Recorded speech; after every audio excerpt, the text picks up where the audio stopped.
Había una niña paralítica que padecía polio y que estaba recluida en un hospital cercano a la penitenciaría de San Quintín. Tocaba el violín excelente. Todos los presos la conocían, puesto que ella misma pedía donaciones de sangre a los reos.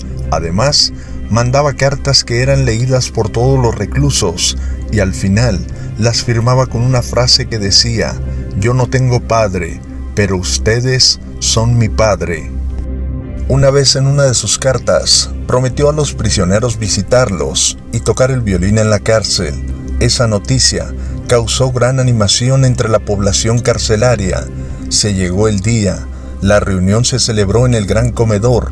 Algo más de 3.500 presos se reunían allí. La mayoría estaba muy alegre y llena de vivacidad. En un estrado colocaron la silla de ruedas en que la niña se sentaba. Le acercaron un micrófono, se lo acomodó y comenzó a tocar su violín. Todos permanecieron muy atentos al sonido musical. De pronto e inesperadamente, la silla de ruedas empezó a rodar y a tropezar en las escaleras. Todos sorprendidos se quedaron mudos mientras la niña azotaba en el piso. Una conmoción se apoderó de todos.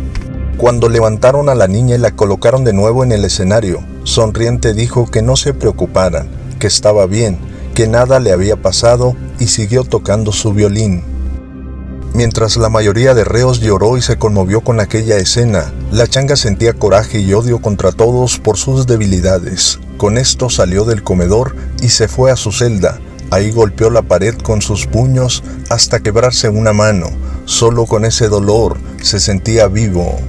Quiñones cumplía 11 años preso y recibió una carta de su mamá. La abrió rápidamente y la leyó, pero no de corrido. Saltaba las líneas donde ella escribía de Cristo, de las oraciones y cosas por el estilo.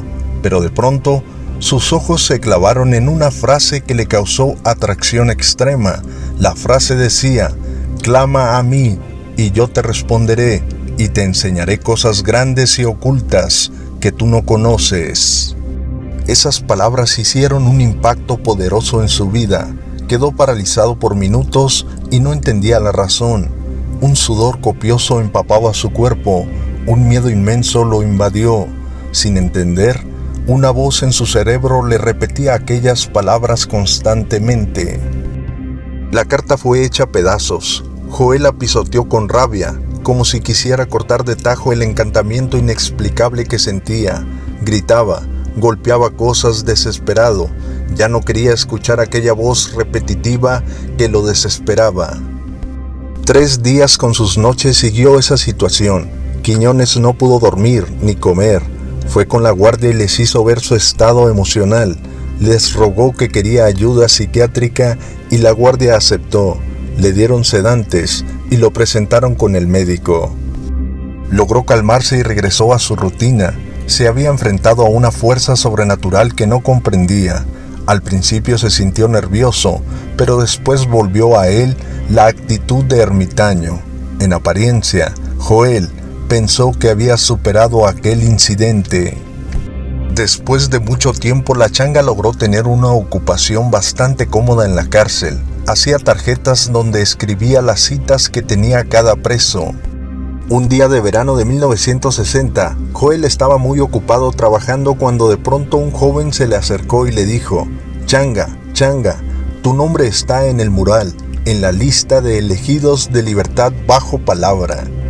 La changa, sin inmutarse, contestó que gracias. Terminó su trabajo y fue a ver el mural. Efectivamente, su número, el A-11924, estaba escrito y anunciaba una cita al otro día con la Corte Máxima Penal del Estado norteamericano que concede libertad bajo palabra. La Corte Máxima dicta condena, pero el que determina en qué forma se han de purgar esos años de condena es el Parole Board. La situación de la changa era algo especial. Como tenía cadena perpetua, nada podía hacer. Es por eso que Joel ni se emocionó por estar en la lista, pero por mera curiosidad fue a la cita al día siguiente. Llegó a una sala amplia. Ahí había unas 13 personas, todas influyentes en el estado de California. Un hombre llamado Klein comenzó a hablar y dijo: «Conocemos a detalle tus antecedentes. Eres un criminal habitual. Tu corazón está podrido, vas a morir como un criminal. ¿Sabes? Hombres de tu clase ya no queremos aquí, tenemos mucha basura como tú, así que te vamos a enviar a donde perteneces. ¿Quieres comerte tus crímenes? Pues trágatelos allá. Criminales, parásitos como tú, no necesitamos aquí, puedes largarte. La changa indolente solo veía y escuchaba. Regresó a su dormitorio sin importancia y sin entender aquellas palabras. Aunque parezca increíble, al día siguiente Joel Quiñones se despertó para iniciar sus labores y un guardia se paró frente a su celda con un sobre blanco en la mano. Se lo entregó a la changa y le dijo: Joel Quiñones, lee y firma este documento. Vas de regreso a casa. El joven incrédulo lo abrió y lo primero que leyó decía deportado. Faltaban 2 o 3 meses para que cumpliera 12 años de su cadena perpetua. Salía de prisión, no bajo palabra o fianza, sino que una ley de inmigración le daba su libertad. La noticia de la deportación no causó emoción en Joel. Al contrario, sabía que en Tijuana era prófugo. Lo subieron a un avión junto con muchos braceros mexicanos.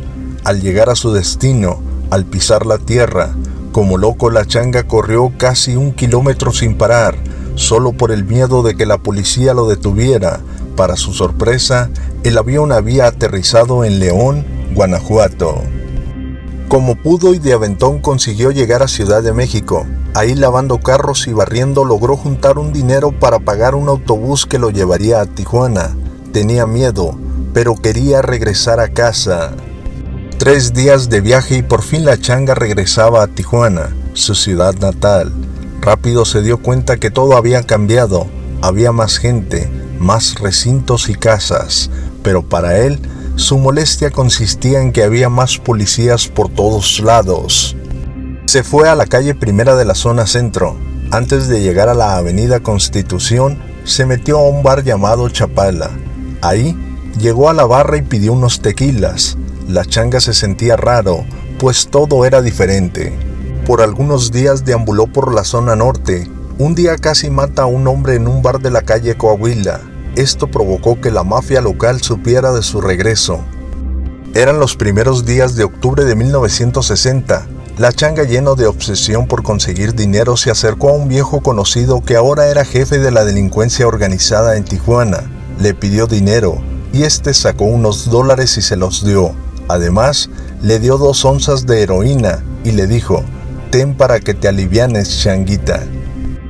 Con eso sacó un buen dinero, pero Joel quería más. Se asoció con otro delincuente de la zona, hicieron un plan y decidieron vender narcóticos por su cuenta.